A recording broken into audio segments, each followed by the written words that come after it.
ایرانی برقصه. الهام جان شما فقط ایرانی میرقصی؟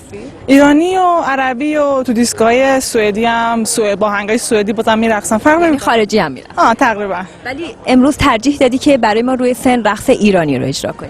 یعنی دیشب خیلی اتفاقی که خواهرم زنگ زد گفتش که بیا برقص، فکر می‌کنم خیلی خوش بگذره. یعنی هیچ آمادگی ندارم، همین شوخی بلند شدم اومدم. یک دفعه تصمیم گرفتیم. حالا شوخی شاید خیلی هم قشنگ برقصی. مرسی ممنون. ولی خب فکر می‌کنم اینجا خیلی کسایی که میخوام برقصن فکر کنم خیلی آمادن، ولی من همینطوری اومدم. ولی خیلی خوشحالم که کنار بچه‌ها هستم. خیلی برام مهم نیست برنده شم بازنده شم، این فرق نمیکنه.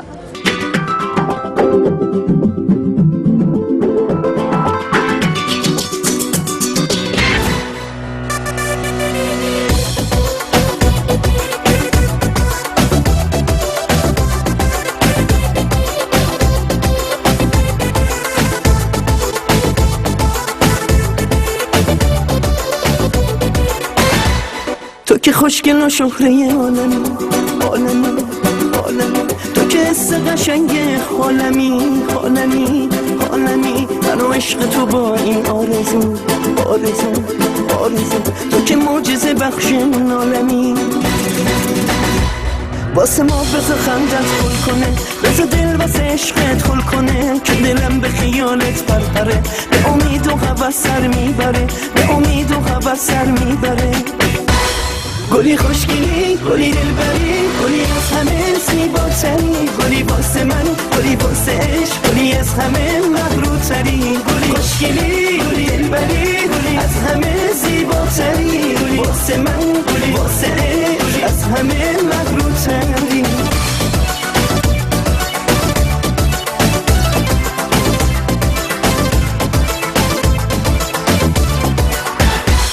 تو که فاتح شهر قلبم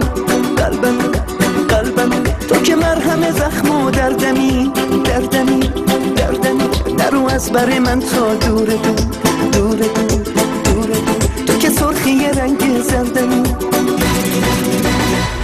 واسه ما بزا اخمات تو بشه، بزا مهربونی دریا بشه، منو تو خونه ی دل را بده، بزا در رو به قلبم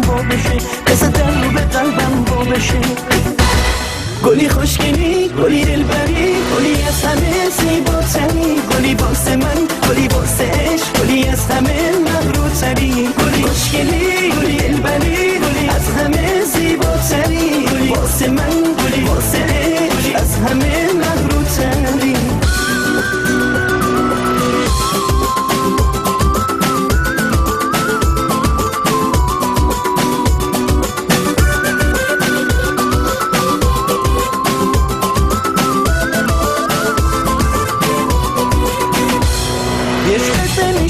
نمیشه دیگه غنچه ای با نمیشه واسه هم سفر رهش دیگه هیچ کسی پا نمیشه اگه قسمت من تو بشی چی میشه اگه قسمت من تو بشی چی میشه گلی خوشگلی، گلی دلبری، گلی از همه زیباتری، گلی واسه من، گلی واسه عشق، گلی از همه مغروتری، خوشگلی دلبری از همه زیباتری، واسه من، واسه عشق، از همه مغروتری.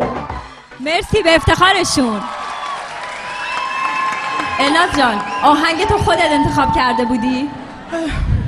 آهنگ من این نبود، من با یه آهنگ دیگه میرقصم، ولی خب بعدش این آهنگو خودت درخواست کرد. امشب مثل اینکه اینجا پارتی بازی زیاد میشه. خیلی از آهنگای آقای سعید شایسته رو داریم. من گفتم این شاید به خاطر اینه که میخواین حق همشهری بودن رو به جای بیارین، ولی نه شوخی میکنم. آهنگاش قشنگه و به خصوص برای رقص خیلی زیبا. خب آقای خردادی ندید. منم میخواستم همینو بگم دیگه، تو پیش دستی کردی.